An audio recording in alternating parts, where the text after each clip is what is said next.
क्या तुमने कभी सोचा है, अगर जिमिन ने हार मान ली होती तो आज बीटीएस अधूरा होता? सब कुछ परफेक्ट लगता है स्टेज पर, लेकिन कहानी उतनी सिंपल नहीं थी।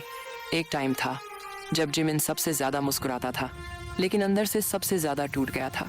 वो दिन जब लोग कहते थे, तुम तो लड़की जैसे लगते हो, तुम हैंडसम नहीं हो, और जिमिन बस चुप हो जाता था।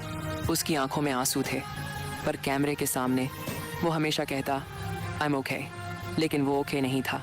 एक रात प्रैक्टिस के बाद सब सो गए थे, पर जिमिन चुपके से स्टूडियो में बैठ गया। आईने के सामने देखता रहा और धीरे से बोला, मैं इतना बुरा क्यों लगता हूँ? मैं क्यों अलग हूँ? मैं क्यों इतना दर्द महसूस करता हूँ जब लोग हंस कर चले जाते हैं? उस वक्त उसने सोचा था, शायद मैं बीटीएस के लायक ही नहीं हूँ। लेकिन सुबह जब जंगकुक स्टूडियो आया तो उसने देखा जिमिन अब भी वहीं था, और बिना कुछ कहे उसने बस जिमिन के कंधे पर हाथ रखा और कहा, ह्योंग, तुम परफेक्ट हो जैसे तुम हो। फिर एक एक करके सब आ गए, RM, Jin, V, Suga, J Hope, और सब ने कहा, तुम हमारे बिना बीटीएस इनकम्प्लीट है। Park Jimin.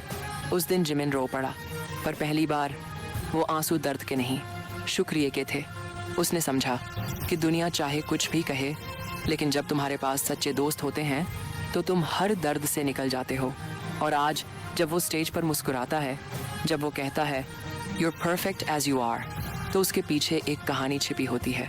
एक छोटा सा लड़का जो हार मान सकता था, लेकिन बीटीएस ने उसे संभाल लिया। तो आर्मीज, अगर तुम कभी अपने आप से नाराज़ हो जाओ, जिमिन की कहानी याद रखना, क्योंकि कभी कभी तुम्हें बस एक दोस्त चाहिए होता है जो कहे तुम परफेक्ट हो जैसे तुम हो।